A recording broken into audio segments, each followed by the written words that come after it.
there, how's it going, everybody? That's right, if you're hearing my voice, it is another episode of Everything in Poderation, the internet culture podcast. You're probably listening to us on one of many platforms, one of which is YouTube, and that's that we're going to be talking about that today. I'm Daly. I've been on YouTube since Ryan Higa was one of my first faves on YouTube, if that dates me at all. Oh, damn.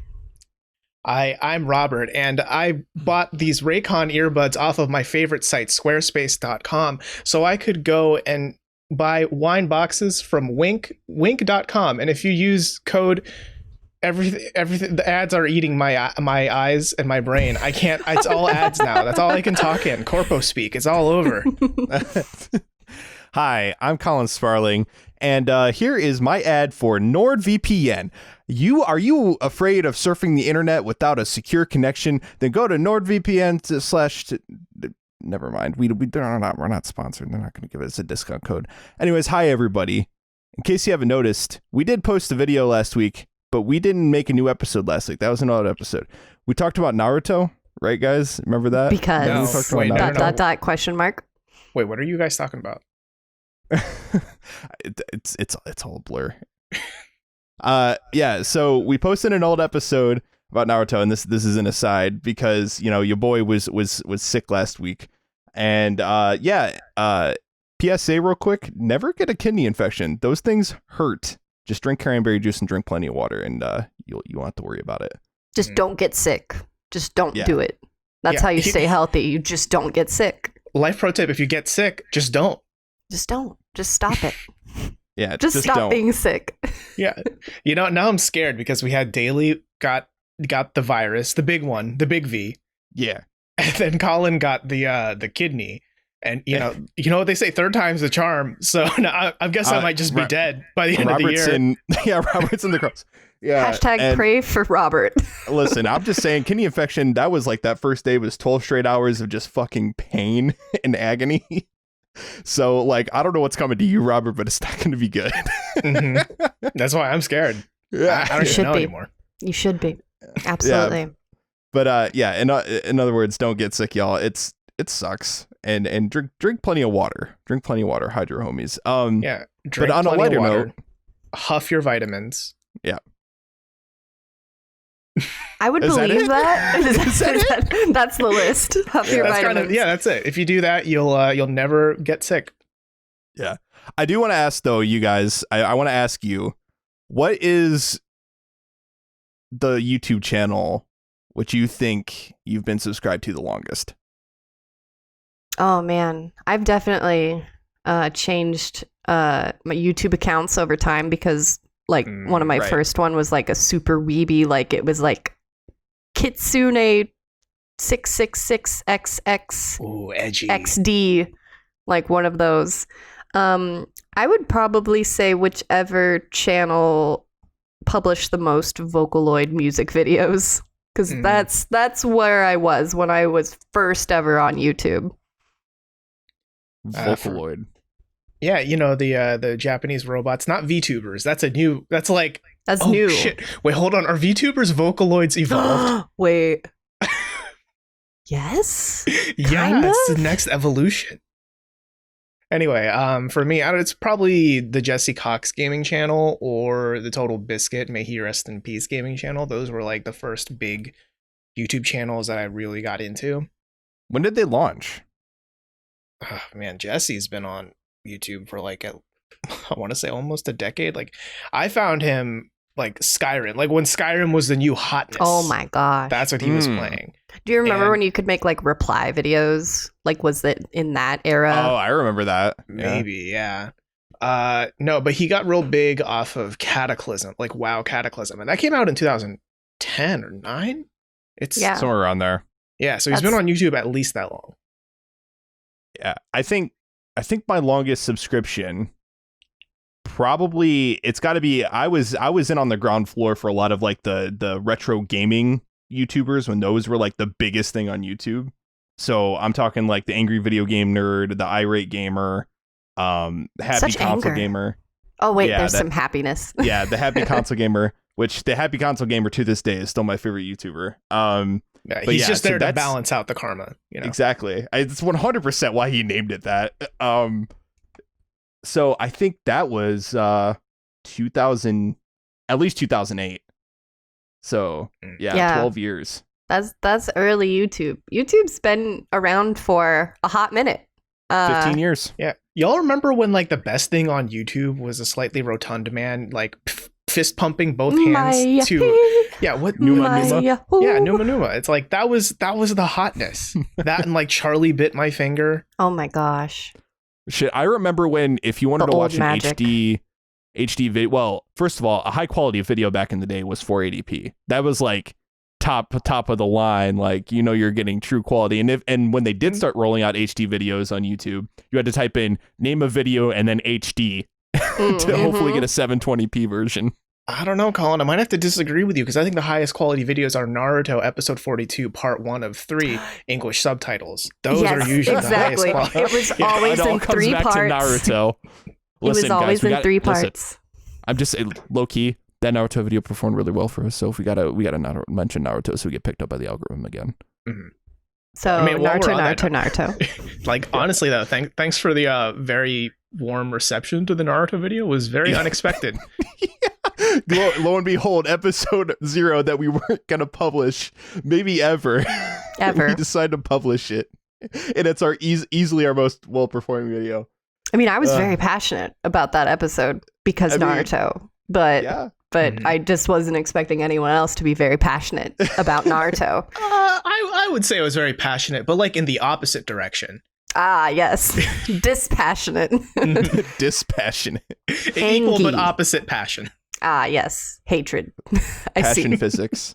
But yeah, YouTube, when it first started out, it felt novelty. I think it felt like the kind of thing that you go and you find the viral videos. It was originally made in order to facilitate viewing of that famous nip slip, correct?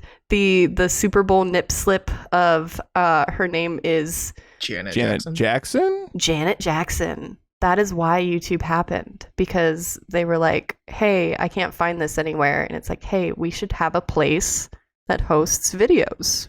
Wait, was it the first video uploaded to YouTube, though? Like that one of that dude walking through a zoo? It was, but that was the onus. That was the, well, it's hard to find videos, especially when all the media has agreed, like, it's distasteful to have this video up. Let's not publish it a whole lot. But YouTube has no qualms with that, and therefore we have some of the funniest and more infamous videos hosted there. But yeah, it became more of like it was a fun place. It was a strange place. But it definitely wasn't somewhere that people were thinking like, you're going to make your career there. Like, you're going to make millions of dollars on YouTube.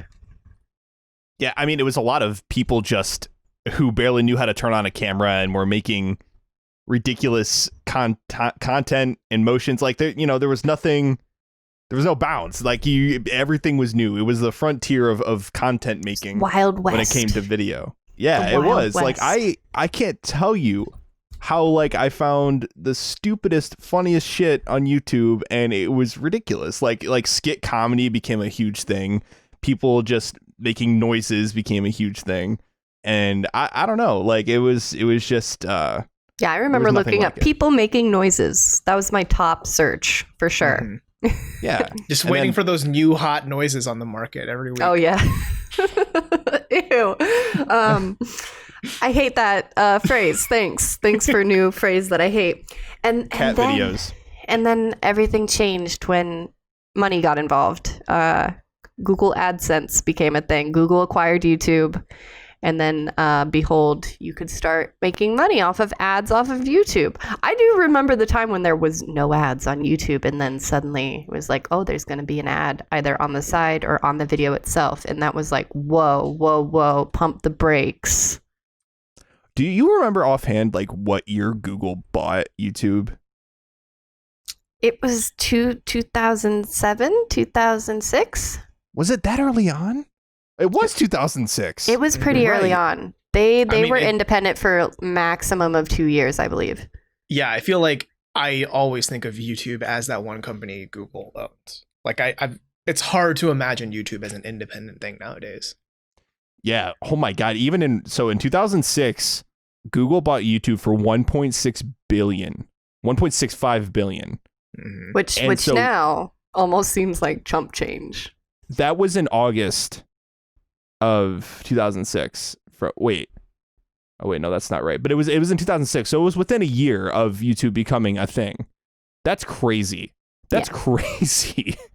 And then Google bad sense changed everything. Ugh. I mean, I gotta say, like, it doesn't have to be all bad because it did allow people to make a career out of YouTube. And we certainly wouldn't have some of the content that we have if people weren't able to support themselves off of it. I mean, like Jenna Marbles, like I'm so glad that she's built, I guess, the empire that she has, that she's able to kind of just take a step away from YouTube and not have to even rely on that, because her videos from way back, like 2008, are still performing fantastically. Mm-hmm. Yeah, I mean, the YouTube landscape right now is just so vastly different. I remember when YouTube the partner program became a thing, Mm-hmm. right? And that was, I think, in the notes daily it says 2007. And I remember when the YouTubers that I watched were talking about, I just got YouTube partnered. I'm like making money off of my videos and things like that. And people did that for a long time. Like they never needed supplementary like advertisements. They never needed Patreon, Patreon didn't even exist back then. Yeah. Mhm. And like the specific sponsor thing, I don't think that didn't become as prolific as it is, as like NordVPN, Winx, Box Wine, whatever else that Robert rattled off at our beginning there. Squarespace. Squarespace. Sorry, All excuse of me, which, Raycon. please sponsor us. Please sponsor us. But that was more of like, if people had sponsors, it was like, oh, you shill, you sell out. I remember, what was his name? Someone, the like overly gay something, he sold out to Mio, and every one of his videos became like a Mio drink enhancement commercial. And I don't think he fared very well after that. But that was a first taste, if you will, of Mio and sponsorships. Yeah, and I've always found that like with sponsorships, and ads, on the face of it, don't understand why people are so angry about it, because the end goal is, I'm watching this ad to support the content creator I like. Even though like you watching the ad is like literally less than a cent, probably, right? Like it's you and then the thousands, millions of other people watching that video, that's contributing to that paycheck to help your content creator continue to be able to make content, right? Put a roof over their heads and etc. And then with sponsorships, it's like same thing, right? Like that's just it's part of the business. Yeah, if But not then even more directly. Right. But then you run into that issue of when the sponsorship becomes your identity, that changes it, because that inherently ruins your content itself, right? Your content isn't yours anymore. Like I think there's this one sketch comedy YouTuber that I'm not going to name, but like he had a 4-minute video, and it's like, okay, sketch comedy, of course, right? Like it's going to be a short video. Literally 2.5 minutes of it was a Raycon ad, like of him talking about like, God, I love Raycon and etc. And then the rest of the sketch was only 1 minute and 30 seconds, and it's like, Yikes. dude, like this is a shitty experience. Like you should have known that before you published it. Yeah, I mean, it's stuff like that's getting ridiculous. And I mean, a lot of that too is these sponsors reaching out to these content creators, and you know, they basically have a list of demands like, hey, okay, so we're going to pay you this much, but when you do the sponsorship in the video, here's what we want you to say, here's for how long, and here's what the product has to look like on screen. And also maybe here's some B-roll footage that we want you to edit into your video as well. And so their demands are extremely high. And I think, I mean, the most infamous right now, I think, is the Raid Shadow Legends stuff. I mean, the Raid Shadow Legends stuff is just, in some cases, abhorrent. Like in some videos, it's like, oh my God, it's been 5 minutes and I'm still watching a Raid Shadow Legends ad. And they're like, yeah, I love Raid Shadow Legends. Join my clan and we can kick ass together in this online multiplayer PV, blah, blah, blah. It's like, you know, would be the funniest fucking thing is, because of current YouTube laws now that we're going to get into, smaller non-partnered videos can have ads put into them. So what if at that point, YouTube just throws in like a raid, like right after it calls it, I love Raid Shadow Legends, like Raid Shadow Legends download today. Yeah, and so that's the most abhorrent practice so far that I think YouTube has implemented. And actually, just for this podcast, I did bring up the YouTube, or my YouTube account email. I did get the change to YouTube's terms and services in my email inbox. And right in the middle of the email, YouTube's right to monetize. YouTube has the right to monetize all content on the platform, and ads may appear on videos from channels not in the YouTube Partner Program. That's a new thing, y'all. That this is not the way the status quo has always been. And I've been explaining it to absolute laypersons like my mom about, hey, so YouTube does this now. Like our channel that is fairly we're growing, I think, but we're small. We're bitty, tiny but mighty. I believe in us. But we did used to have a channel that was partnered, actually. Yes. So we do have some experience. We got some sense, like literally it's like sense, CENTS from AdSense from that. That was about it though. You got to see some of that? Oh yeah, I've already spent it. Yeah, that was my Christmas bonus, y'all. Sorry. 5 cents, guys. 5 cents. But and as minuscule as that was, we didn't really go out setting out to make money off of this, but we also didn't set out to make this content with the intention of making money for YouTube. But that's what we're doing now with our small channel, regardless of our consent.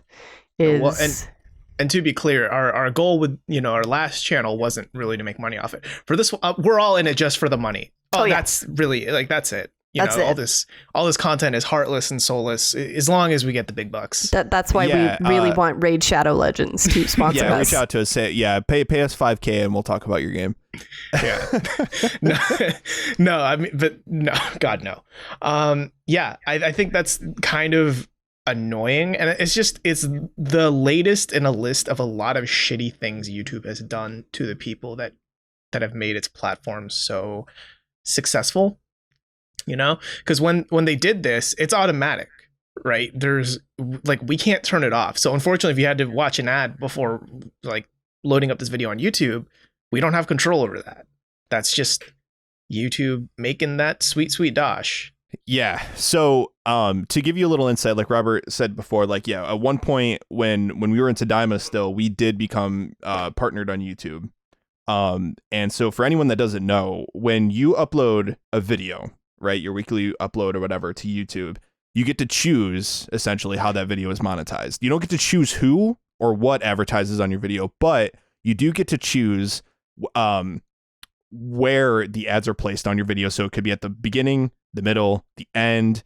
It could be a skippable ad. It could be an unskippable ad. I don't know if that actually affected whether or how well your video monetized, depending on how many ads you placed in your video. But yeah, you could change that. And you could also do, I think, pop-up ads during the course of your video as well that wouldn't interrupt the audio. Yeah. So yeah, I mean, at least at that point you have a choice as to where your videos go, or I think you could just turn them off completely. I don't think you had to monetize. Yeah, there were a lot of I know there were some videos where it's like, hey, I don't feel comfortable monetizing a video about sensitive subject number 1, which I think was always a good thing for people to do. Not to say that you shouldn't make. Well, actually, yeah, I will say you shouldn't make money off of various tragedies, depending on the context, of course. But no, that was cool of people. You were able to do that. Well, but even that is being attacked by YouTube, right? Because back, I think in July of this year, they changed the way they do mid-roll ads. You might have noticed this in the past 5-6 months, in that you're probably seeing more ads than usual, just in general on YouTube. It's a lot of ads. Yeah, they're getting bad. And the reason is that before you needed a 10-minute video before you could do a mid-roll ad. Mid-roll ad being an ad that you could see in the middle of it. It interrupts the video.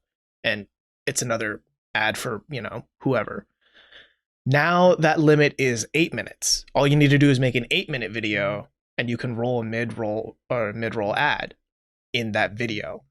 And the kicker is when YouTube updated this policy, they also automatically turned on mid-roll ads for every YouTube partner, even if they had previously said, I don't want mid-roll ads in my video. So you have to you have to re-opt out of mid-roll ads. Those are the worst ones too, especially when it's like, okay, and now I'm getting really into the meat of, and now, have you considered downloading Raid Shadow Legends? Mm-hmm. Save 50% or more by switching your car insurance to Geico. Okay, I think we need to put 3 more of those. Yeah, essentially. That's what it's getting to be. We need a moratorium on it. It feels a lot like the cable. It feels a lot like, okay, you get 7 minutes of uninterrupted content, maybe, if that, and then ads. Mm-hmm. Ads. I mean, to me, the shittiest part about that practice is that there are content creators out there who have purposely decided, hey, I make 20-minute videos, 30, 40, hour-long videos, whatever, but I don't want mid-roll ads, so I'm going to turn that off. And it's YouTube coming in and saying, actually, we're going to turn it on. Too bad. Just I wonder if those are on any of our Tadaima videos, then I guess you'd have to assume. Yeah, that's something we'd probably have to check in, right? Yeah, I guess so. I would always when I would manually upload those videos, I would make sure I wouldn't do mid-roll videos because I know how much they drove me nuts. Mm-hmm. So I would spare our fans and I'd be like, no mid-roll video or mid-roll ads. And I just want to say, I looked into YouTube's, or I guess Google's FAQs, because they have a little section where it's everything you need to know about mid-roll ads, right? And there's one question that was but don't these annoy the viewer? And their answer was so corporately skirting around it and being our AI smart people algorithm figures out the best moment in the video that will be the least distracting for the viewer while still being able to roll a very distracting advertisement. It is going to be annoying, but yeah, we've decided where to annoy your viewer. Yeah, they don't say no. They know it's annoying. So is this just a push to get people to subscribe to YouTube Premium? Because that was never a thing in old nostalgic YouTube, paying the monies to not have the ads. There's YouTube Red. There was that. That was around what? I want to say 2012-ish. 14 something. PewDiePie was in his prime then. Yeah, it was 14, that's how outdated. 15. Now it's YouTube Premium, but I don't think they have much in terms of original YouTube content now. I think they kind of dismantled that because all I know is Cobra Kai's at Netflix now, and that was their big thing. Well, what YouTube Red did too was if you're a YouTube partner, you actually get a specific revenue cut based on the number of Red subscribers who watch you per month. Ah, right. So yeah, so that also just helps you with money. So you would make more money if a certain number of Red subscribers watched you over 1 million views a month or something. There's a point where having more Red subscribers is more financially beneficial to you. Right. Well, the same is true for Premium now also. Right. Yeah. If you don't want those ads, get YouTube Premium, which is $7.99, $9.99 a month. So my uncle has a family account version or whatever, and so he just added me on there, so I get free premium. Oh, hey, nice. Yeah. More like freemium. It is literally getting to the point where I'm annoyed enough to be just shut up and take my money. Yeah. And I mean, here's the thing. I don't want to sound like a shill for it, but they do some weird, you could get a free Stadia. I think it was last month. You could get a free Stadia if you were a YouTube Premium subscriber. I mean, granted, getting a free Stadia is I have the sandwich I haven't eaten yet. Do you want it? I made it 3 months ago. It's not appealing. It's very bad, but it's free. But it's free. Yeah. Also, you can get a free Stadia with your copy of Cyberpunk 2077. That's true. And look, I can't. That you still have to buy, by the way, no matter how you get your Stadia. Yeah, very not cyberpunk of cyberpunk. And look, I just want to say, like, I was in on day one with Stadia. I have it sitting on my shelf back there. It's a real piece of shit. Like, don't. It's not. Is it's that really the statement? not Don't. great. It's just such a bad business model. And GeForce Now is better. Amazon Luna is sounding better. I don't know. xCloud. Yeah, xCloud is absolutely the best thing. Like Game Pass Ultimate, your money's better spent there. That's the tweet. Yeah, that's pretty much it. I'm glad you brought up good and bad business models, because would we say that, like, just from a business perspective, not from the soul of YouTube perspective, is the current direction that YouTube is going in good for business? I don't know. I will say that right now, content creators are basically being held hostage in terms of a place to host their content, right? Because whether or not it's good or bad for business, content creators are not going to stop posting their content on YouTube because it's the biggest platform for that content. Unless you're a streamer and you can take your content to Twitch or something like that, and be okay there, you're going to stick with YouTube and keep posting content there because that's just where everyone gets their content. No one's going to go to, I don't know, Vimeo or Dailymotion. My site. I invented Yeah. Dailymotion. I named it after myself. Mm-hmm. That's true. Yeah. She's the CEO of Dailymotion. Please Now post a you know. Dailymotion. Yeah. I mean, and I will say, just to piggyback off that too, I mean, even if you are a Twitch streamer, right? Like, it's not unheard of for a Twitch streamer to also have a YouTube channel where they post highlights, or if they want to like post a vlog or something. Like, YouTube or vice is versa. right. YouTube is like so essential to the content creation sphere right now. Mhm. Right, exactly. There's no other place. Yeah, and that's why the answer, the attempted solution rather, is to just take ways of monetizing elsewhere, aka Patreon. That's why so many YouTubers now have Patreons, or ways to donate money, Or a sponsorship. or sponsorship, or even you can do premium YouTube subscriptions now to specific YouTubers, which I'm not exactly sure how that works, but it's basically Patreon but directly on YouTube in a sense. Well, yeah, there's like, if you stream on YouTube, there's also like the chat. There's like super chats or whatever where you Super can like chat, donate. Yeah. Based on the Twitch model of like donations. Right. Those biddies. Yeah, but not bits. Yeah, so Right. in terms of being bad for business, though, I guess I really don't know. I mean, there's more corporate sponsors on YouTube than there ever has been. So obviously they see it as lucrative, and that's not going away anytime soon. Mm-hmm. I don't know. I mean, I obviously can't speak from the most educated standpoint, but I know I've done a business. I think about business sometimes. I have degree, not in business, but I have a degree. But I think what YouTube's been trying to do, and this has been something they've been doing for years now, is where they want to be the new TV. Mm-hmm. They want to be the most safe, family-friendly place out there. And they had a really big push for that. And, part of that was, bringing on the late shows, like all the late shows now. Like, I mean, for Jimmy me, Fallon, I keep seeing his face every time I get on YouTube. yeah, well, because that's like a new place for you to watch them. And when you look at their videos, they easily get millions of views so fast. But I don't think of Stephen Colbert as a YouTuber. He's old media who's using YouTube to get more views.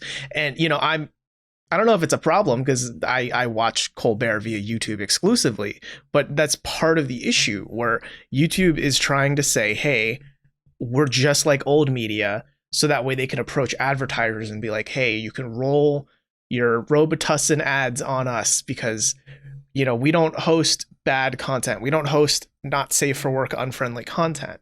That's the reputation they want to have. Yeah. And that go ahead. And then hard cut. How many flat earther videos have I been recommended? How many transphobic videos have I been recommended? How many videos with swastikas on them on their thumbnails? Like, look, I get that YouTube wants to be a safe, family-friendly, scrub the walls kind of place, but you can't have your cake and eat it too. You can't be this bastion of anyone can upload any video at any time. Broadcast yourself. Right. Broadcast yourself spewing white supremacy and anti-Semitism. But also, this is just a nice place where no one curses and no one says anything challenging ever. Yeah. I mean, just watch YouTube Rewind. That's the YouTube utopia/dystopia that YouTube wants you to believe that it is. You know, sidebar, have any of you two ever watched a YouTube Rewind and been like, yep, that defined my YouTube experience that year? Nope. Bold of you to assume I've actually sat down and watched a whole YouTube Rewind. The one where Casey Neistat went, "We need more K-pop." That was my YouTube experience. Absolutely. Yeah. No, that's the thing, is that I think why we hear more like people having beef with YouTube is because it didn't start this way. Sure, it's taken a good amount of time to become this more old media-esque bastion of like, we are kowtowing to the advertisers in all things. But I think why creators haven't, settled down and been like, well, this is just the way it is because YouTube continually tries to say otherwise, that it's still about their creators. It's still about, giving voice to marginalized voices. It's still about, anyone can come on this platform and do what they want, when that's really not the case anymore. No, exactly. And I mean, it's hugely apparent now too with YouTube. I mean, YouTube TV is an actual literal thing. Like, YouTube TV is cable. It is a cable package, but for wire cutters. You can watch your football on it. Yeah, you can watch sports. You can watch network television on YouTube now. My parents use it all the time.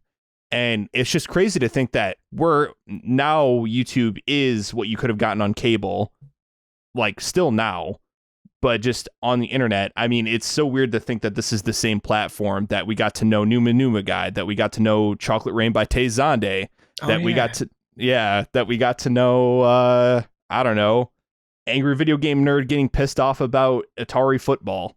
Like, it just doesn't feel like the same place. And yes, for me personally, in a lot of ways, YouTube has become the new cable for me, but not because I want to watch cable on YouTube. It's because I want to watch the user-generated content on YouTube as a replacement. Yeah. Right, That's kind of the double-edged sword of YouTube, is that it is user-generated content, which is great because there's so much of it. There's so many different types. You can offer everything in the world, but you are also offering everything in the world, which includes, like Robert was saying, like anti-Semitic, white supremacist bullshit. Mm-hmm. And, for me, I want YouTube to be a place where it's all of that. Like, I think it'd be fantastic for YouTube to be the place where you can pay a monthly fee to cut cable out of your life so you can watch ESPN on there. But then when you're done watching ESPN, or you're done watching, TNT or Showtime or whatever, then you can hop off and then go watch like your favorite YouTuber, like your favorite Minecraft gamer, or your favorite, leftist video essayist or something. Like, that is so cool that all of that can be at your fingertips, right? But I worry that the big wigs at YouTube maybe don't want necessarily all of that to be at your fingertips. They just want the stuff that they deem is clean and safe to be at your fingertips. And a question I want to throw to you two real quick here is, to be a partner, right? It's like just 1,000 subscribers and 4,000 hours watched, right? Which, yes, I'm not going to say that's easy to do, but within a year. But it's a pretty low. I mean, it took us a year, to get there with Tadaima? Yeah. Wasn't it about a year? Yeah. But that's a low threshold when you think like PewDiePie has like 100 million. I forget. He has like over 80 million subs right now, right? The most. Like to him, 1,000 subs is who gives a shit. 4,000 hours, he gets that in like 2 seconds, right? Mm-hmm. So how big do you think someone needs to be considered a creator? Like, when YouTube says we're here for our creators, what do you think is like the threshold for them to consider you a creator? Well, like how big do you like? Well, that goes in the face of the philosophy of YouTube, because the idea behind YouTube, or at least originally, was that anyone could be a creator. I mean, anyone can create a YouTube account and upload a video, and you're a creator. At that point, you're a creator. However, I think this whole thing of like, hey, we're going to run ads on you kind of goes against that. Like, we're going to I think that is sending the message that once your content comes onto our platform, that's no longer your content unless you are able to grow your channel enough. Mm. You know what I'm saying? So like that feels really backhanded. Which is unfortunately the status quo for a lot of platforms now. I mean, that's what you sign up with Facebook, certainly, is as soon as you post it, it belongs to Facebook. Right, exactly. Like, for example, like if you work for a big tech company, let's say Microsoft, and you work at Microsoft, you have an office there, you have a computer there. And so say you create something on a Microsoft computer, right, in your office. Because you created that thing on a Microsoft computer, that is Microsoft's property. Yep. Yeah. That's why I don't do any of the stuff on my work computer. Yep. Exactly. Mm-hmm. So that's I don't know. It feels very corporate like that. It feels very not the like YouTube roots sort of philosophy. Yeah. And I wonder, are we in the wrong because we expect YouTube to be like this fledgling, place where anyone can upload themselves, anyone can suddenly become a star, even if you're just a dude dancing to Numa Numa in your swivel chair in your bedroom. Are we in the wrong to have these different expectations of a giant corporate company? Well, I think we're in the wrong for expecting anything out of any corporation, right? Because they could do whatever they want. The problem is when they do stuff and then you look at it and you're like, that doesn't agree with me. But then they turn around and do stuff where you're like, how do they agree with that? Why do they agree with that, right? A good example here, and the reason I asked about the content creator, like how big do you need to be considered a quote unquote creator, right? Is I want to throw two examples at you two. Angry Joe Show, video game YouTuber. Are you two familiar with him? Yes. Yeah. He was angry and his name was Joe. Yeah, I mean, he's a big enough name where even if you've never seen a video of his, like, you might have come across his name at some point. And then Logan and or Jake Paul. Take your pick. They're both shitty. A Paul. Some Paul. Yeah. They're both content creators on YouTube and definitely big enough to be considered like creators in YouTube's eyes. Mm-hmm. Right? So YouTube is currently a corporation where they will provide the tools and platform necessary for someone as shitty as Jake or Logan Paul to market and produce videos totally aimed at children so they can be the worst fucking role models to them. Like, I'm gonna walk in a forest of dead people and laugh that these people hung. Like, that's not a message you want to show your kids, and YouTube is complicit. No. And look, I don't want to hear this bullshit of YouTube's too busy. That made the news. YouTube is complicit, all right? Because they knew. There's no way that millions of people around the world knew, but YouTube didn't, right? But then you look at Angry Joe's show. You can agree or disagree with that. You can agree or disagree with him as you want. He's definitely a personality, right? But he has a secondary YouTube channel called Angry Joe Show Live, where he posts like his Twitch and YouTube like highlights, like when he's streaming. And then someone else made a very similar named channel to post the same videos and basically impersonate him, right? So he emailed YouTube, was like, hey, there's someone impersonating my account. Can you please like delete it or figure it out and get rid of it? Again, Angry Joe, a name that you know, like he's got millions of subs. YouTube deleted his actual channel. What's up, YouTube?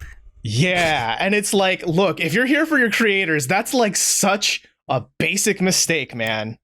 Yeah, there's a lot of instances of, it working on YouTube, even if you are a huge name, even if you're a name like Markiplier or Penguin Zero Most Critical, you can still just get lost in the bot Like they just leave a lot of things to, well, the algorithm will handle it, or like the automatic system will handle it. It's not like you're working at YouTube as a partner, even though it's called the partner program. It's like you're just someone that's on there, and you're just as, liable to get flagged as anyone else, no matter how big your name is, which isn't to say that that's fair, but it just is incredible that they would screw over people that are raking in money for them. Yeah, I think the craziest thing about the whole YouTube phenomenon is just how shadowy of a company they really are. Like, you have all of these content creators that millions of subscribers, the videos are making them and YouTube both money hand over fist, and really like they don't know, like, it's not like YouTubers have anyone to report to necessarily. You know what I'm saying? I'm not saying that like YouTube is their boss in a sense, but they're not really, like, they're getting paid, and there's not really anyone to sort of talk to there. They're just like, YouTube is an entity that exists in the shadows somewhere, and just makes stuff work, and they don't ever really talk publicly about their policy or really have like an open conversation about much of anything. It's a very rare thing that happens, and that's why, Daily brought up, Moist Critical, aka Penguin Zero, aka Charlie White. He's a fairly big YouTuber, but he's been on the forefront alongside Markiplier with trying to get someone at YouTube to fucking talk to him. And it was like the most impressive thing to me ever that he was actually able to talk to. He did a video where he had a call with the CEO of YouTube. Like, Susan. Holy shit, she exists, believe it or not. And he talked, like, he not only sat down with her for a call, but also the head of policy at YouTube, like the unicorn. This guy, I like that he even referred to him as like the shadow ninja. Like, no one's ever seen his face. No one knows who this man is. Like, you don't hear from him. You will not hear from him. Mm-hmm. Exactly. And so he actually got to ask, like, hey, what's the deal with this policy? Why are my videos, along with so many other creators, getting completely demonetized on their videos, and like completely losing out on money, and the algorithm is just screwing over so many people and stealing so much money. And I've seen so many people talk about, like, I've had email interactions with the policy team, and they manually reviewed it, and there's no sort of like, content that's unsuitable for advertisers or anything like that, but I'm still getting flagged, or I'm still getting like copyright takedowns on this music that doesn't exist in my video. Or like Jared Dines, for instance, he got like flagged for having a song in his video that literally is not there. And he got his video taken down because of it. Like, it's just all over the place. And they basically just said in that Penguin Zero video that, like, yeah, we basically need to get better and need to be better. And so I think the biggest thing, the closest thing that Charlie got to a revelation in that video was he asked them, like, okay, could we use like YouTube's video editor to like edit out whatever part of the video that's flagged that is not considered advertiser friendly? Yeah, just tell us where it's at, point it out. Okay, right. We'll fix it. Yeah, we'll fix it, and then, send it back out, and we're good to go. And she, like, and the CEO is just like, looks at the policy guy, and she's like, yeah, wait, well, yeah, it's a good idea, policy guy. Can we do that? And he's like, yeah, we'll look into it. And it's like, like, was nobody thinking about like any of this? Like, Probably not. And also, we'll look into this is very corpo speak. It's very exactly. I'm sure you will, buddy. YouTube isn't exactly transparent. Yeah, I mean, even Charlie's like, like, it was at least nice to have a conversation, even though who knows if any of it is actually going to happen. All of this kind of baffles me, because if we're going to take that metaphor of YouTube as trying to be old TV, right? It's not like in the 90s, NBC just was like, we don't know what we're going to run, but we just have these people who are going to make shit and we'll run it. You know what I mean? Like, the big wigs at NBC have seen the pilot or the table read of every episode of, well, not every episode of Friends, but like when Friends was starting out, it wasn't like, you know, these people just were saying, I want to put a show on NBC and it's just going to happen and you won't know what the show's going to be about. And it could be literally anything. We could have an episode where Ross is a flat earther. You don't fucking know, right? Whoa. Like, right? It wasn't like that. You know, there were human beings, even the people who didn't really give a shit about this specific content. They were still there to vet it. But YouTube doesn't have that. Like, YouTube has an army of people who I would consider like the big content creators, right? Mhm. Like if these people didn't exist on YouTube, YouTube would notice. Like there would be less people viewing YouTube, right? Because there are some people who just go to YouTube just to watch Markiplier or just to watch Critical, right? Like that's it. And if both of those people decided, I'm out of the YouTube game, I'm done, like I'm just not making videos anymore, I'd be very curious to see how many people or how many less people are using YouTube because of that, right? And if you do that with enough of the big names, suddenly YouTube's going to be losing some views, more like views that they currently have. Yeah. But they don't have any person managing this. I mean, like, we don't need, you know, Critical to say to someone, hey, I'm going to make a video about this. Is that okay? But the fact that there isn't a person even like remotely kind of watching over or considering like, what's this content? What's going on? Yeah. It's so weird. I liked the way that Markiplier, who was in the exact same situation as Critical, that brought up this whole debacle that he eventually wound up talking to Susan. I don't know her last name. It's just going to be Susan. Wajiki. W. It's got like three Susan J's W. in there or something. Susan W. So Susan W. Yeah. So what had happened there was, you know, they were both flagged for violent and graphic content when it was like a bunch of various mascots beating on a person in a joking way. But wow, that's very violent content. And any human being would be able to tell you, hey, this was, you know, this is obviously parody. There was no actual violent or offensive content here. And he, you know, conceded that there are, you know, thousands and thousands and thousands and thousands of hours of video content being uploaded every minute to YouTube. And that's a lot. No big team could handle that, even if we had, you know, like sweatshops of people reviewing every single video constantly. But they kind of do. Yeah. But there are people watching. The people that are subscribed, the people that are fans, the people that can give context to things that might be flagged. So I think that there needs to be more, and this is what Markiplier said, that there needs to be more communication between that community that has been built and YouTube itself to say like, hey, is this actually inappropriate? This got flagged for this. What is happening? Can you, because we're not at the point with AI that it can actually put that context in there and be like, oh, it's a joke when Mickey Mouse is beating down a Russian man on a dash cam in the middle of the street. Right. And it really speaks to YouTube's priorities and how corporate it all is. Because to bring up the Jake and Logan Paul thing again, right, is per YouTube, a video of mascots jokingly beating up someone is bad. We will flag that. That bad video should not be on our platform. A shitty blonde dude from Ohio with like the worst blonde hair dye job I've ever seen for someone as rich as he is. By the way, Ohio disowns him. We don't want him.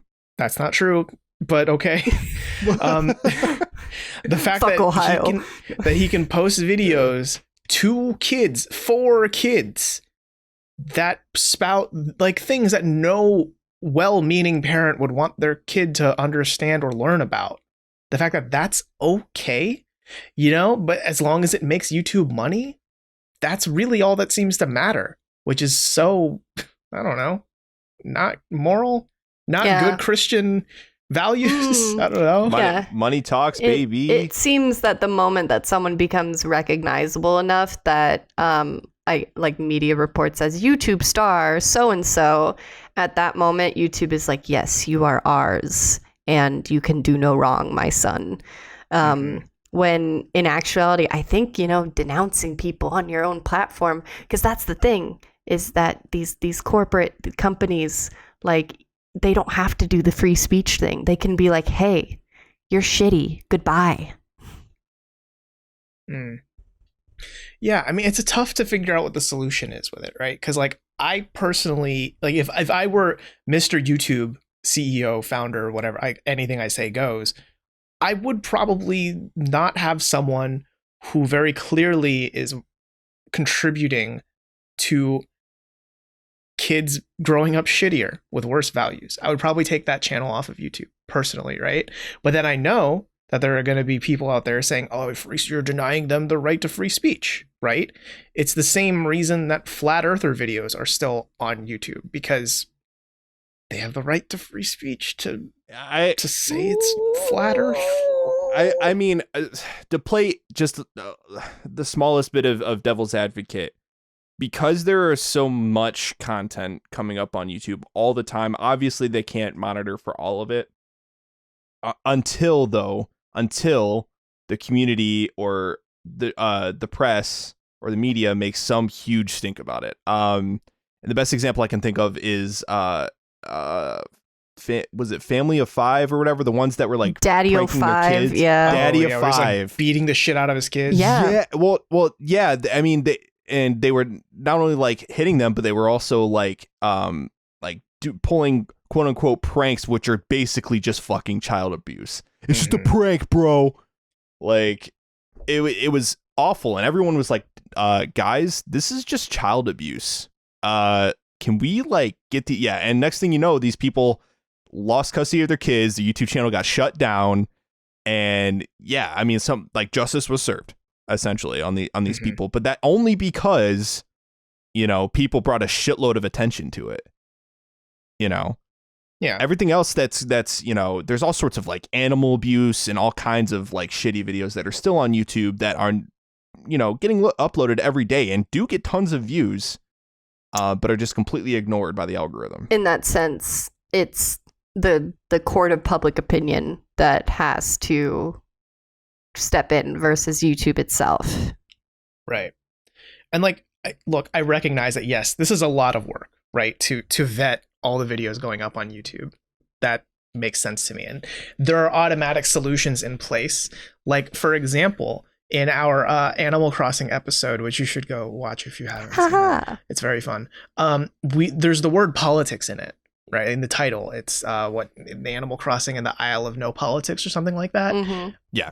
I remember right. I've seen an automatic warning pop up below the video saying like, hey, Joe Biden won the election as of this date and time, according to these official sources.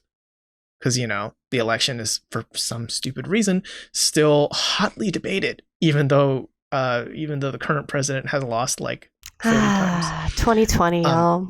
Oh, it's a mess. But so that's an automatic solution. Like, I doubt some Joe Schmo looked at our small little channel and was like, oh, this we should probably flag a warning for it. That was definitely a system, a computer system of some kind that did that. Same thing with flat earth, right? If there's a video in the title and it mentions flat earth, they will have like, hey, actually earth's round, dummies, like, here you go, Wikipedia. Hi. Yeah.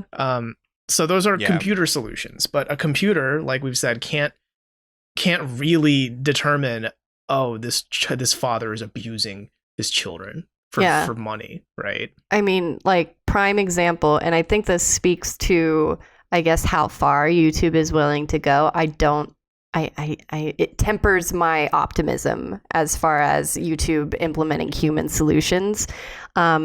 It's been a couple years now, but it was a pretty prominent issue with children's content, just having really fucky shit, for lack of a better term, in the midst of like, let's sing the ABCs. And then some guy walks out and is like, remember, kids, cut yourself long ways for the morgue, sideways for attention.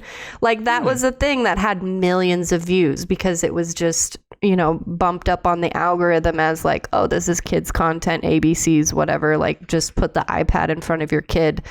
And YouTube did, shift the algorithm for that. But we didn't see like suddenly a mass movement of like, we're going to get people on this. We have people on this to make sure that, your children aren't exposed to these, dangerous messages. And it's like, at the point when it's like, YouTube's not willing to protect the kiddos, they're not going to protect us adult folks either. Yeah. And I mean, obviously it's been thrown around for a long time. Like, could there be an alternative platform from YouTube? Like, I think the closest we've ever gotten to competing is Twitch, and it's not even a direct competitor. Yeah, it's like a different business model. Mm-hmm. Right. Because there's a lot of YouTubers that are Twitch streamers and YouTubers at the same time. And so, but I think, well, the closest thing we have right now is, what's that thing that they always package with Curiosity Stream? Nebula. There's a couple of YouTubers on there, which that's cool that they're doing that thing, but obviously I don't think that's going to become it's pretty niche. It's pretty niche. Yeah. But it's what I like though is that's a bunch of the smarty pants YouTubers, like the YouTubers you would watch if you're curious about stuff, right? Like, Legal Eagles on there, fucking Lessons from a Screenplay. Lindsay Ellis, I believe she's on there, right? Yeah. So, these are YouTubers that all kind of have this similar, like, they all don't cover the same things, but it's a similar journey. Tone. It's a similar vibe. Yeah. Right. Yeah. And that's essentially, that's like paying Patreon, but you're getting a bunch of YouTubers instead of just one, like exclusive content.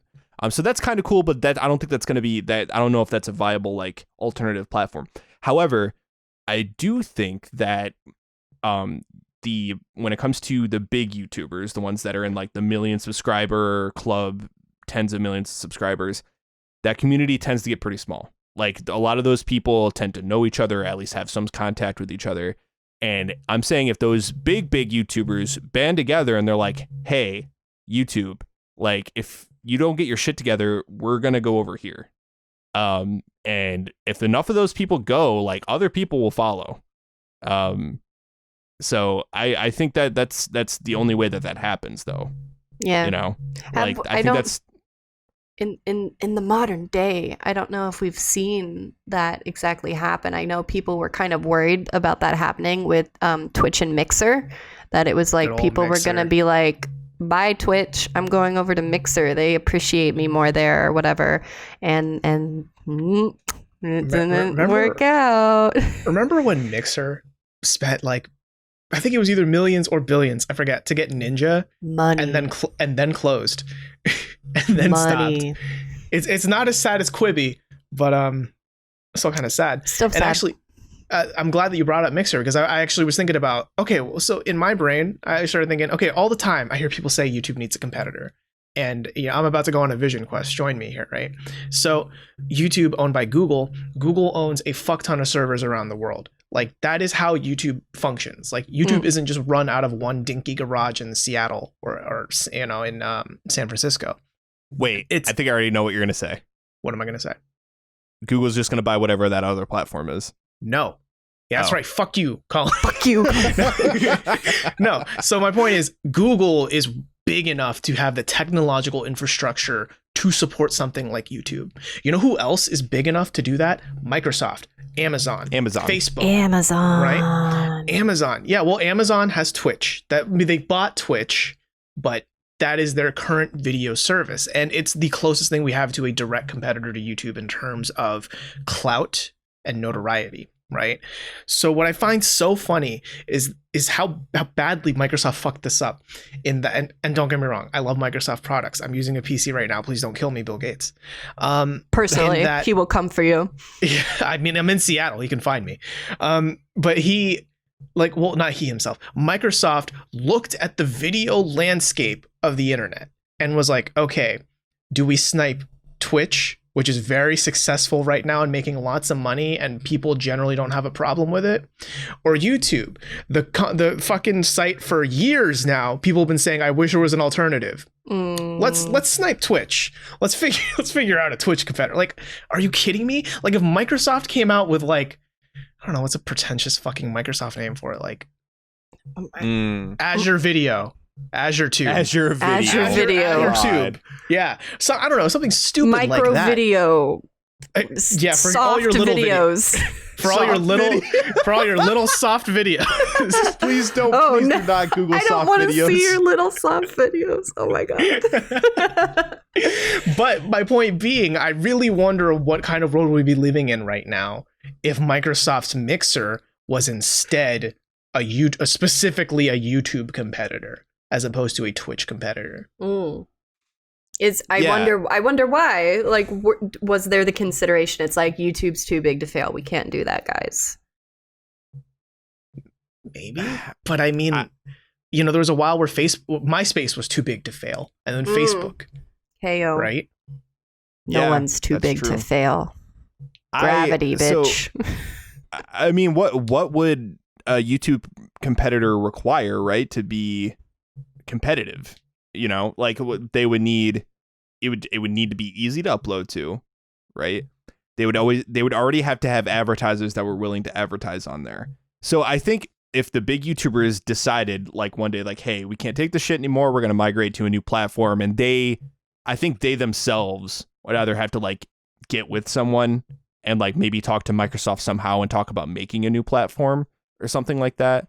And here's what we want out of that platform or something like that. Like, I think that's the only way that this could really work. Like, because it would have to be something that was insanely user friendly, if not more so than YouTube itself. Yeah, it would be less about like poaching, like core personalities the way that they did with like Ninja and Shroud with Mixer. And instead, I think it would be more of like a community thing. It would be like, hey, gaming YouTube or arts and crafts YouTube or so-and-so YouTube, we hear you have these problems. Guess what? They don't exist on softvideo.com. Don't look it up. Softvids.co. Don't look it up. Yeah, I think, well, I don't know. I sort of disagree with that in that I think Microsoft, if they did make a YouTube competitor, would need to poach some people. Because you can have the infrastructure and you can build the app and you can make it easy and seamless and whatever. No one's going to go there if PewDiePie isn't on there, if Markiplier isn't on there, if Critical, Angry Joe. Anyone, you know what I mean? Like the reason a lot of these people go to YouTube is because that is where that person I really like is putting videos on, right? Right. Like a little channel like us, I mean, we have a few people who really like us. We always appreciate you, right? We would have no real risk if we uploaded our videos on both YouTube and Microsoft because it's like whatever, right? But if it's someone like Angry Joe or someone like PewDiePie, is the ROI worth it to throw up your videos also on Microsoft where I don't have 80 million subscribers, right? Where I could just post it on YouTube and keep making my millions.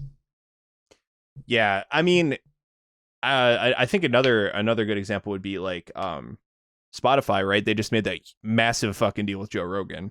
And Spotify within the past 2-3 years has become easily the biggest podcast platform. And that's because it's the convenience of having your music and your podcast all in one place. Listening things. Yeah. Everyone that listens to music, or like a lot of people that listen to music are using Spotify. Spotify is probably the most popular music streaming platform there is right now. So it would make sense that you'd want to get your podcast in the same place because people just want to have that convenience. So now, Joe Rogan is exclusively on Spotify, and that's where people are going to go to listen to the Joe Rogan podcast because that's where it is. It's not going to be on iTunes or anything anymore, and I think they're even putting the video version of the Joe Rogan podcast on there. So that it not only that, but you'd have to be that level of convenient. And so like YouTube even has YouTube Music now, so you can listen to music on YouTube. Right. And that's included in your premium subscription. I mean, that's the way I used to use YouTube before the ads happened, is just, queue it up. I got a playlist going. Gotta listen to my Linkin Park. Yep. Fuck you, it was Linkin Park. It was totally Naruto AMVs. Oh, yeah. Sasuke versus Naruto Numb. Yeah, well, and lest we forget, YouTube was the only way, basically, to get a song on demand before Spotify, before, Apple Music, whatever. And yeah, like you'd have to look it up on YouTube. Like even before that, you had Pandora and all that shit, but you could never search up a singular song and just hit play on that song. Yeah, like, oh, feeling this, stations. Click. Yeah. Yeah, exactly. I don't know. After thinking it over a little more, I might have convinced myself that I was wrong. in that like I thought about YouTube and thought like, okay, yeah, it is really easy and convenient. Why is it convenient? Because I can Google something, and if there's a video about it, Google taps into YouTube because Google owns YouTube. True. There it is. Bam. Right. I've never opened Bing, like of my own volition. Just period dot. I've never opened Bing. I have opened Bing, but because it was against my will. Unwillingly. Right. And I can't think of the last time I've used Cortana. Y'all remember not just the Halo character, but the fucking the Microsoft AI, right? I was convinced for a while that was like a joke. Like that was a meme, but it was real. No. I know that now. I have a PC and I'm like, oh, there she is.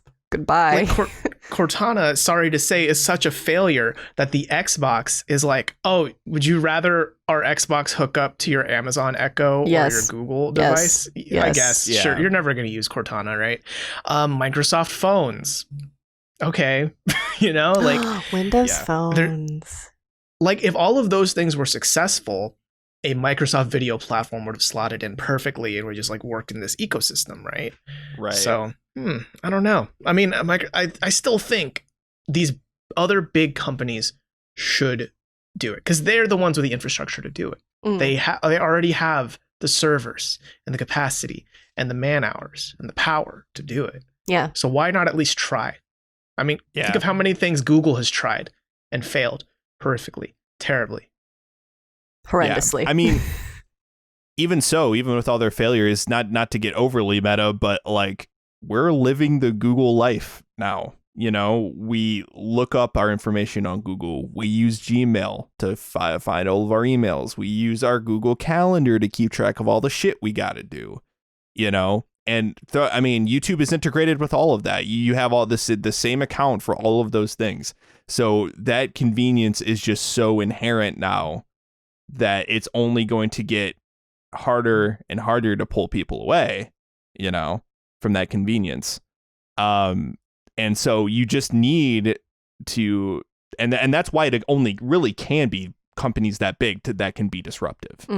It like Microsoft, Amazon, what have you. Like those are the only companies that can come in and make something that's good enough, that's competitive enough to pull you away. And like, I don't care about the convenience, because this platform is just better. Yeah. Or it's doing more for the creators, or that has the content that I want to watch. Like, for example, I don't use Spotify. I use Amazon Music HD. And the reason being is because they have higher quality music files. It's the only reason I'm there. But like, they have it, and here I am. They have all the music I want to listen to, Colin's and it sounds an good. audiophile, in case you guys didn't know that. And he lives in a Joe Rogan-less world. I live in a Joe Rogan-less world. Yeah, I get his podcasts on the YouTubes for the time being, like a pleb. But the funny thing is, though, as soon as Spotify gets lossless files, I'm back in, baby. I'm back on Spotify train because, Spotify is convenient. It's integrated everywhere. Like, I can go on PlayStation, for instance, while I'm playing PlayStation. I can play something on my Spotify and just cast it to my PlayStation, and it's there. It's working. Yeah. So, but content and the way it's presented will always trump convenience to a degree. I think we're all willing to put up with quite a bit as long as it's simple, as long as things are easy to, like, I'm not having to, put time aside in order to, I need to, find, how can I watch this video? Okay, I have to go here. Like, I'm just going to pull up YouTube and watch it. And if there's an ad, there's an ad. I'm going to have to deal with it. That's where we're at this point, is whatever's the most convenient, which I wonder if, like, is that just kind of going to be what it is? Are we complaining? Are we, because we remember the days when we had to watch Naruto episodes in 3 parts and have to, make sure that you have the right dub or sub? Yeah, now you can go on YouTube and buy Naruto episodes. Yeah, I guess where I'm falling on with this is that I'm someone who's privileged enough to have enough income to say, like, I'm okay with buying something like YouTube Premium. I haven't yet, but like, if I did, like that's not a choice between food for the week or YouTube Premium for me. Right. Like I'm blessed that that's not a choice I have to make. For some others out there, probably not the case, right? And the steep price to pay is just watching like 2 minutes of ads, right? Which, you know, not the biggest deal, whatever, right? Like that's fine, but it's so odd to me that I still can't bring myself to want to buy YouTube Premium, because I'm a big proponent of, if you make something more convenient, it'll defeat the illegal, inconvenient ways to do it. Spotify, I would argue single-handedly, has destroyed any semblance of Napster rising up again. Oh my gosh. BearShare or LimeWire or whatever, right? Because like what's the point of pirating music? It's so like you can pay $10 a month and it's all there in your hands. Like every song ever besides Tool for a while, you know, like but now even Tool's there. Yeah, or Prince or the Persona soundtracks, which Spotify, get that shit in there. Come on, Spotify. Yeah, come on, you got all the other games soundtracks on there. Anyway, the fact that Spotify made it easy is great, and I didn't have to think again about, you know, like, is this worth $10 a month to me? Because absolutely, of course, 100%, yeah, it is. With YouTube, I watch enough YouTube where for sure paying $10 a month would make sense. Mm-hmm. But I don't know if ethically or morally I feel okay with supporting a company like that, you know, like a company that kind of has a weird identity crisis, or wants to be safe for work but can't be safe for work, and also gives a platform to so many bad ideologies. And, you know, not to get political, but there's a point where a bad ideology isn't just free speech, it's actively harming the human race and the human experiment. You know, it's and supporting that is almost the same as, you know, active support of it. Right. And it's just, I don't know, it's hard to be like, yeah, I'm willing to give YouTube my money because it's more convenient, because that convenience is coming at a conscience price. Yeah, I think the question, if I got to sit down with YouTube CEO Susan Wojcicki, or whatever the name is, Susan W. Yeah, I think the biggest question I would ask her would be like, so what's YouTube's end game? You know what I'm saying? Like, what is the optimal vision for what YouTube is supposed to look like? What are you heading towards as a company? You know, what does YouTube look like when you know, clap your hands together and be like, yep, that's it. That's what YouTube should be. Because I'm not sure what that is. I'm just not. I don't think that our vision, or, you know, Critical's vision, or Markiplier's vision, or even PewDiePie's vision would be the same as Susan W's vision. Like, I think that there's a big divide between YouTube corporate and YouTube creators. And I guess the core of this podcast has been like, can we fill in that divide? Can we get some middle ground? Can we have more communication? And Critical's conversation with Susan W. seemed to indicate that there is hope for that. But, you know, I until we have more, then we'll look into it. Until we have, you know, solid action, it's a big old shrug. Meh. Yeah. Some food for thought I want to leave here, because I'm getting the sense we're wrapping up here. We've been doing this for a while now. What is Facebook's end goal? What is Spotify's end goal? What is Twitch's end goal, right? Like, I don't think these things really have an end goal. Well, either that or they have reached their end goal and it's just about making it keep going. We're still going. It's not profitable, right? Yeah, because I don't, like, think about it. Think about Facebook. Facebook started as a way for Mark Zuckerberg and his shitty friends to say, would I smash or pass this girl? You know Literally, what I mean? Like, guys, like, we should think about that more. Yeah, like that was all the Facebook was meant to be. And now it's evolved from smash or pass to the college social network where you can get together with your college buddies, to everyone's social network between the ages of 18 and 25, to literally everyone's social network, including your nan, to where you can watch the pandemic. And learn about vaccines and all the Mercury and alien babies that are in there. That's a new one I recently ran into. Alien shit. Right, and that journey is so nuts. Like, I doubt the Zuck was thinking, like, I would smash that girl, and I can't wait for this thing in 15 years to spread conspiracy theories to your uncle. You know, like... He didn't know that. Yeah, no one knew. No one could conceivably know that early in the game.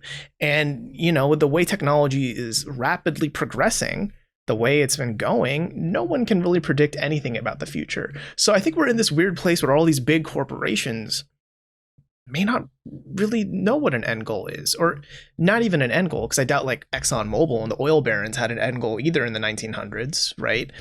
But a 5-year plan must be so hard to plan, because who the fuck knows what the internet's going to be like in 5 years? Mm-hmm.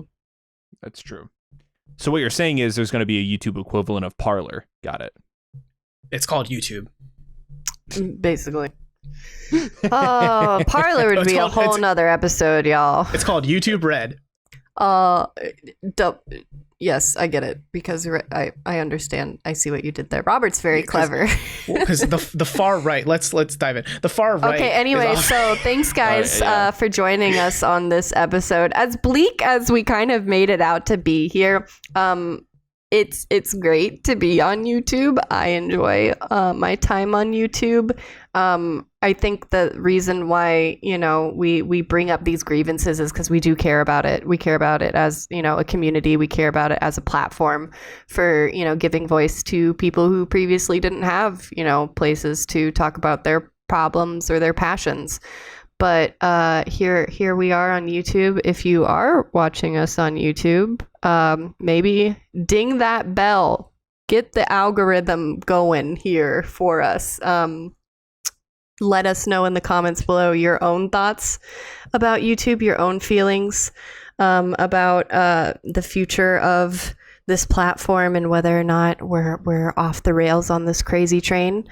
You can actually, hey, comment below. What's the channel you've been subscribed to the longest? Oh, that's a good one. That dates people. But I think it's just so interesting because there's so many different niches and communities on YouTube too. I'm interested in that. Do that, or send it to us at questions@everythinginpod.com. We're also on the Twitters, Everything in Pod. We're here to be a community, no matter how many subscribers we have. But yeah, well, never. I mean, that's the greatest thing about YouTube is, like, you know, of course there's a lot of problems with it, but at the end of the day, it's an insanely powerful platform full of great user generated content, and there's a lot of great people making extremely useful, extremely funny, extremely enjoyable content on YouTube. So as much as it can suck, I'm glad that it exists. Yay, existing. Yeah. I just can't wait for the day that I don't have to worry about flat Earth as like a real threat. You seem like very upset about the flat Earth. I totally get it, but today. Look. I mean, I'm a professional truth person. I believe in the truth, and the fact that the flat Earth is so big hurts so much.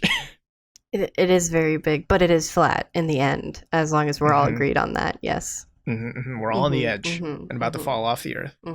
It's going to be like that scene from the third Pirates of the Caribbean movie. Yeah, that one. Which you can pirate on YouTube. Yeah. Or LimeWire. Or LimeWire. Or LimeWire. I used FrostWire. That was the thing. I usually got those like weird ads where it was like a Bill Clinton impersonator talking to me. Do y'all ever get that? No? Okay, on the next episode of Everything in Poderation, we'll talk about the weird Bill Clinton impersonator that talked to me on FrostWire as opposed to LimeWire. Thanks for listening, guys.